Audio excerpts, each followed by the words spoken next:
Good morning. My name is Marquan Martin, and I'll be reading an abridged version of Dr. Martin Luther King's letter from the Birmingham Jail.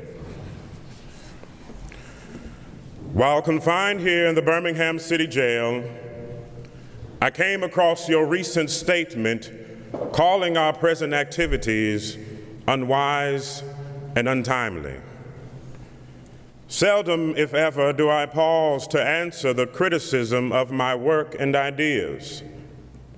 But since I feel that you are men of genuine goodwill and that your criticisms are sincerely set forth, I would like to answer your statement in what I hope will be patient and reasonable terms. I think first I should give the reason for my being in Birmingham, since you have been influenced by the argument of outsiders coming in. Several months ago, our local affiliate here in Birmingham invited us to engage in a nonviolent direct action program. So I am here. I am here in Birmingham because injustice is here. I cannot sit idly by in Atlanta and not be concerned about what happens in Birmingham. Injustice anywhere is a threat to justice everywhere. We are caught in an inescapable network of mutuality, tied in a single garment of destiny. What affects one indirectly affects all directly. Never again can we live in the narrow provincial outside agitator idea. There can be no gainsaying of the fact that racial injustice engulfs this community. Birmingham is probably the most thoroughly segregated city in the United States.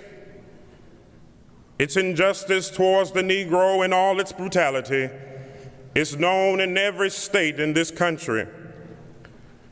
The Negro leaders here have sought to negotiate, but the political leaders of the city have consistently refused to engage in good faith negotiation. For years now, we have heard the word wait. It rings in the ear of every Negro with a piercing familiarity. Wait has almost always meant never. It has been tranquilizing, relieving the emotional stress for a moment, only to give birth to an ill-formed infant of frustration. We must come to see that justice too long delayed is justice denied. I guess it is easy for those who have never felt the stinging darts of segregation to say wait. But when you have seen vicious mobs lynch your mothers and your fathers, when you have seen hate-filled policemen curse, kick, brutalize, and even kill with impunity, when you see the vast majority of your Negro brothers smothering in an airtight cage of poverty, then you will understand why we find it difficult to wait. There is nothing new about this kind of civil disobedience. It was seen in the refusal of Shadrach, Meshach, and Abednego to obey the laws of Nebuchadnezzar. It was practiced superbly by the early Christians who were willing to face hunger and excruciating pain before submitting to the unjust laws of the Roman Empire. We can never forget that everything Hitler did in Germany was legal, and everything the Hungarian freedom fighters did in Hungary was illegal. You asserted that even though our actions are peaceful, that they must be condemned.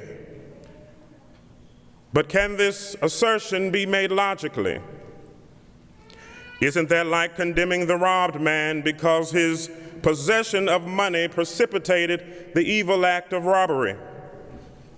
Isn't this like condemning Socrates because of his unwavering commitment to the truth? Isn't this like condemning Jesus because of his unwilling devotion to follow the will of God precipitated the evil act of crucifixion? We must come to see that it is immoral to urge an individual to withdraw his efforts to gain his constitutional rights simply because his act precipitates violence. Society must protect the robbed and punish the robber. Oppressed people cannot remain oppressed forever. The urge for freedom will eventually come. This is what has happened to the American Negro. Something within has reminded him of his birthright of freedom. Something without has reminded him that he can gain it. So I have not said to my people, get rid of your discontent, but I have tried to say that this normal and healthy discontent can be channeled through the creative outlet of nonviolent direct action. Now, this approach is being dismissed as extremist. I must admit that I was initially disappointed in being so categorized. But as I continued to think about the matter, I gradually gained a bit of satisfaction from being considered an extremist. Was not Jesus an extremist for love, saying, love your enemies, bless those that curse you, and pray for those that diligently use you? Was not Amos an extremist for justice, saying, let justice roll down like waters and righteousness like a mighty stream? Was not Paul an extremist for the gospel of Jesus Christ, saying, I bear in my body the marks of the Lord Jesus? Was not John Bunyan an extremist, saying, I will stay in jail for the rest of my days before I make a mockery of my conscience? Was not Abraham Lincoln an extremist, saying that this nation cannot survive half slave and half free? Was not Thomas Jefferson an extremist when he said, we hold these truths to be self-evident, that all men are created equal? So the question is not whether we will be extremists, but what kind of extremist will we be? Will we be extremists for hate, or will we be extremists for love? Will we be extremists for the preservation of injustice, or will we be extremists for the cause of justice? I have no despair about the future. I have no fear about the outcome of our struggle. We will reach our goal of freedom in Birmingham and all over the country, because the goal of America is freedom. Before the Pilgrims landed at Plymouth Rock, we were here. Before the pen of Thomas Jefferson scratched across the pages of history the majestic words of the Declaration of Independence, we were here. For more than 2 centuries, our foreparents labored here without wages. They made cotton king. They built the homes of their masters in the midst of brutal injustice and shameful humiliation. And yet, out of a bottomless vitality, our people continue to thrive. If the inexpressible cruelties of slavery could not stop us, the oppression we face today will surely fail.